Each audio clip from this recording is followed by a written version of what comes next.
Programme रंग बिरंगी दुनिया में पेश है आज की कुछ दिलचस्प खबरें। नासा अपने अंतरिक्षयान को उद्देश्य से एक अंतरिक्ष चट्टान से टकराएगा। अमेरिकी अंतरिक्ष एजेंसी नासा के डार्ट मिशन पर मौजूद अंतरिक्षयान 26 सितंबर को अंतरिक्ष की चट्टान से टकराएगा। अमेरिकी मीडिया के मुताबिक नासा के वैज्ञानिकों का कहना है कि 10 महीने पहले अंतरिक्ष में भेजा गया अंतरिक्षयान 2 गुना होगा। मिशन लॉन्च किया गया था। मीडिया रिपोर्ट्स के मुताबिक अंतरिक्षयान चट्टान से टकराने के बाद क्षुद्र ग्रह की प्रतिक्रिया का निरीक्षण करेगा। नासा अंतरिक्षयान के चट्टान से टकराने की प्रक्रिया का लाइव स्ट्रीम करेगा। इस प्रक्रिया से पृथ्वी को कोई खतरा नहीं होगा। वैज्ञानिक नैन्सी शेबो का कहना है कि अगर ये प्रयोग सही साबित होता है तो भविष्य में इस तरह के खतरों से खुद पृथ्वी की रक्षा करना संभव होगा। नासा के अनुसार 27,000 से ज़्यादा बड़े उल्कापिंड हैं जो पृथ्वी के रास्ते में आ सकते हैं। 60 साल के स्पाइडरमैन ने 613 फुट ऊंची इमारत पर चढ़कर सबको चौंका दिया है। पेरिस कहते हैं कि जुनून की कोई कीमत नहीं होती और जुनून की कोई सीमा भी नहीं होती। ये फ्रांस में एक व्यक्ति द्वारा प्रदर्शित किया गया था जो अपने 60वें जन्मदिन पर बिना रस्सी के एक गगनचुंबी इमारत पर चढ़ गया था। विश्व समाचार एजेंसी के अनुसार चढ़ाई का शौक रखने वाले फ्रांसीसी नागरिक एलन रॉबर्ट ने बिना किसी अतिरिक्त सहायता के टूर टोटल एनर्जी के 48 मंजिला इमारत पर सफलतापूर्वक चढ़ाई की। सोशल मीडिया पर फ्रेंच स्पाइडरमैन उपनाम अर्जित किया है। एल्बर्ट रॉबर्ट ने एक इमारत पर चढ़ते समय लाल स्पाइडरमैन की पोशाक पहनी थी।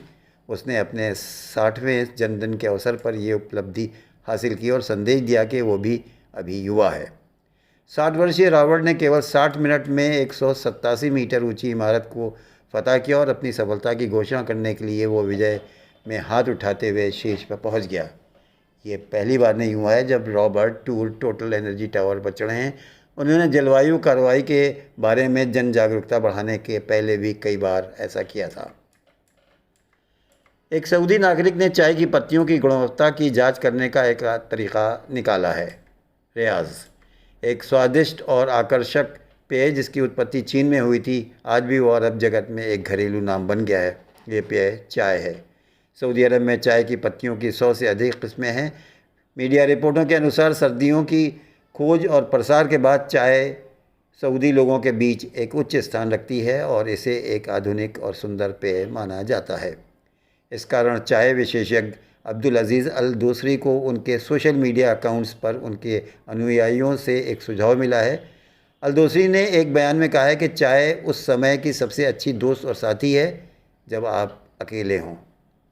दूसरे इसके स्वादिष्ट स्वाद के पीछे एक सटीक तैयारी विधि है जिसमें अवश्य देखा जाना चाहिए। उन्होंने कहा कि वो सामग्री को मापने के लिए एक पैमाने पर निर्भर करते हैं।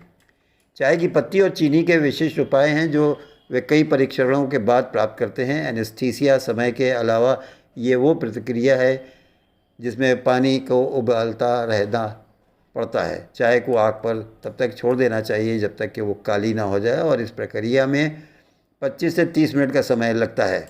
अब्दुल अजीज़ अल दूसरी का मानना है कि पैमाने कचरे को कम करता है और स्वाद को केंद्रित करता है। वे 1 मिनट में से भी कम समय के लिए चीनी को उबालने सहित कई तरह से चाय बनाना पसंद करते हैं। चाय की पत्तियों को जोड़ने और इसे पकाने में 1 घंटे से अधिक तक का खर्च करना। अल दूसरी ने समझाया कि सुखाने, भूनने, स्वाद और पैकेजिंग से चाय उत्पादन के विभिन्न ग्रेड और तरीक़े हैं।